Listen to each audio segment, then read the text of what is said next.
কোন গোপনেতে ধামাকা পর্ব। রোহিণীর জীবন বাঁচাতেই শ্যামলীর হাতে কোম্পানির দায়িত্ব তুলে দিল সূর্য। জি বাংলার জনপ্রিয় ধারাবাহিক কোন গোপনে মন ভেসেছে। শুরুর থেকেই ধারাবাহিকের কাহিনী মন জয় করে নিয়েছে দর্শকদের। সহজ সরল শ্যামলীর জীবনে একের পর এক চমক দারুণ পছন্দ করছে দর্শকরা। ফলে শুরুর থেকেই রাত 8:30 স্লটে নিজেদের রাজত্ব কায়েম রাখতে সক্ষম হয়েছে ধারাবাহিকটি। তবে বর্তমানে সময় ধারাবাহিকের কাহিনীতে এসেছে নতুন টুইস্ট। অনিকেত আর শ্যামলী ডিভোর্সের থেকে সরে গিয়ে রোহিণীর বিয়ে নিয়েই বর্তমানে জমজমাট ধারাবাহিকের পর্বগুলো। 5 বছর আগেই রোহিণীর বিয়ে হয়ে গেছে একথা জানতে পারে শ্যামলী। এরপর রোহিণীর সঙ্গে কথা বলে সে জানতে পারে সৌনকের ব্যাপারে।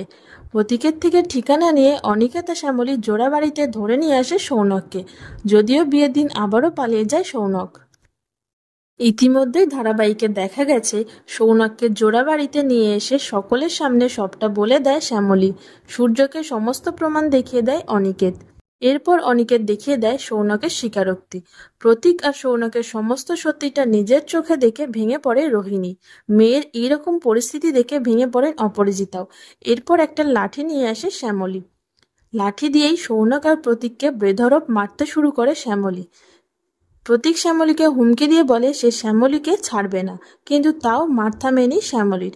এরপর শ্যামলীর দেখা দেখি সৌনক আর প্রতীককে মারতে শুরু করে ঠাম্মি আর প্রিয়াও। তারপর পুলিশ এসে গ্রেপ্তার করে প্রতীক এবং সৌনককে। এই সবটা দেখেই উপরে নিজের ঘরে চলে যায় রোহিণী। কেটে যায় সারা রাত। রোহিণীর জীবন বাঁচানোর জন্য শ্যামলীর হাতে কোম্পানির দায়িত্ব তুলে দিল সূর্য। নিচে গিয়ে শ্যামলী দেখে সেখানে উপস্থিত হয়েছেন জোড়াবাড়ির সকল সদস্য। সূর্য শ্যামলীকে ডেকে বলে তিনি শ্যামলীর জন্য একটা পুরস্কার এনেছেন। একথা বলেই কোম্পানির হিসেবের খাতা তিনি তুলে দেয় শ্যামলীর হাতে। তিনি বলেন শ্যামলী অনেকবার তাদের পরিবারকে বিপদের হাত থেকে বাঁচিয়েছে, আর সেই কারণেই তিনি শ্যামলীর হাতে কোম্পানির হিসেবের খাতা তুলে দিচ্ছে। এটা দেখেই রেগে যায় অপলা, অপরাজিতা, অরুণাভ আর তৃষা।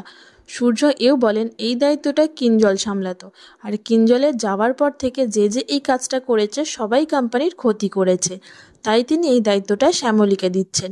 এরপরেই ঠাম্মি ও অনিকেতের বউয়ের হাতটা তুলে দেয় শ্যামলীর হাতে, যেটা দেখেই রেগে গিয়ে অনিকেতকে নিয়ে ঘরে চলে যান অপরাজিতা।